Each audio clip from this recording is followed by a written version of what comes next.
so that is something to understand. Also, the other thing, just basically, I think it's important to understand, is that animal agriculture essentially is traumatic. And it's obviously extremely traumatic for the animals whose bodies we're eating. They are totally terrified. They're going through both chronic and acute terror and pain their entire lives since they're born. We leave here and we go out and we see people going into McDonald's or somewhere, grocery store, and buying meat and dairy. We have to realize there's only one reason anyone ever does that. The one reason is people are following orders. That's it. There's no other reason than that. That's the reason. We're just doing what we've been told to do. No one can ever argue that point.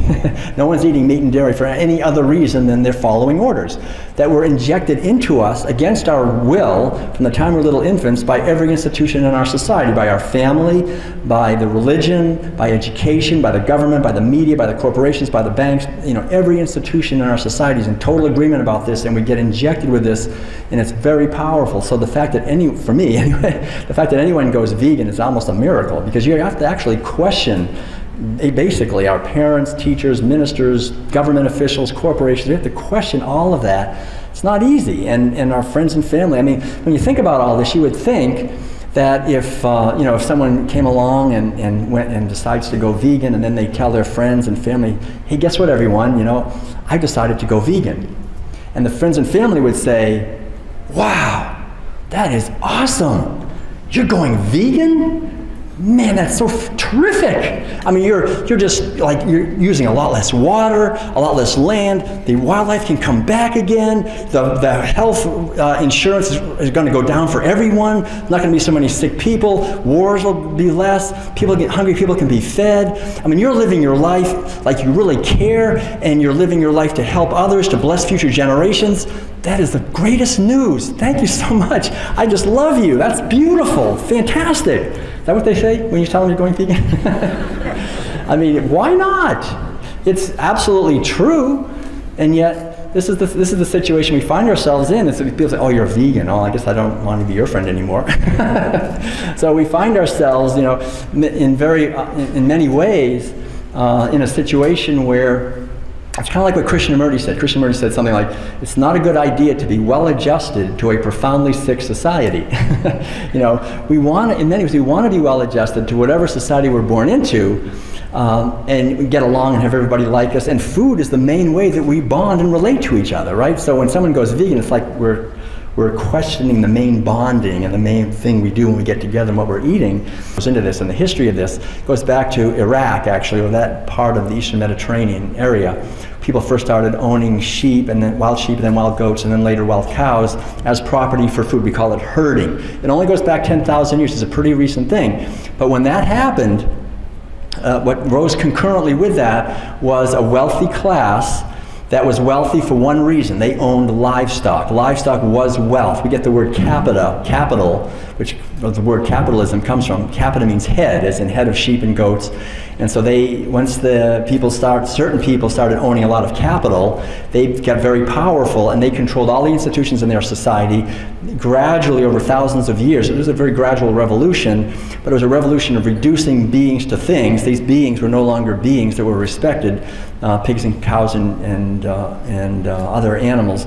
They were seen as merely as property, as wealth, as slaves. They were just things to be used. And so we reduced beings to things, and pretty soon also women were reduced to be, because as the men started seeing the animals as mere breeders, pretty soon they started seeing women as mere breeders, and pretty soon we had boys emulating the role model of a hard, tough, disconnected male capable of violence towards animals, towards other rival herders, and towards women. And this very patriarchal, violent, warlike society, it actually created two institutions that are still with us that were never on this planet before. One of them is war. There had never been war until people started owning animals. The very first word for war that we know of is the ancient Sanskrit word gavya. Literally means the desire for more cows. So when someone saw someone with a lot of cows, they'd say, let's go get those cows. They wouldn't give up without a fight, so you'd have this huge battles that started happening that had never happened before. But once you have livestock, you have war. Once you have war, you have slavery. Whoever lost the war, it's a small step to go from owning an animal as property to owning another human being as property. And so we had this very hideous new traditions, new horrible institutions of war and violence, of oppression, of commodifying people, of castrating men as slaves, of impregnating female slaves to get more slaves and so forth. And so these very violent bellicose societies spread throughout the Eastern Mediterranean to the Northern Mediterranean to Central Asia to Europe. They came over here to the Americas, and it's basically spreading throughout the entire world, and they have been spreading. We're born into that same society. Society based at its living core on dominating animals and eating them. And if we want to have peace and freedom and justice, we absolutely can. There's nothing stopping us except one thing. It's the practice of animal agriculture, which devastates the earth, devastates our society, and devastates our own physical health. But at a deeper level, it devastates our awareness, our consciousness. We have to shut down our natural intelligence and compassion. And when we do that, then we don't have the capacity to solve the problem. So what we're really talking about is resurrecting our intelligence and compassion and living in a way that's in harmony with the earth and with animals and with each other.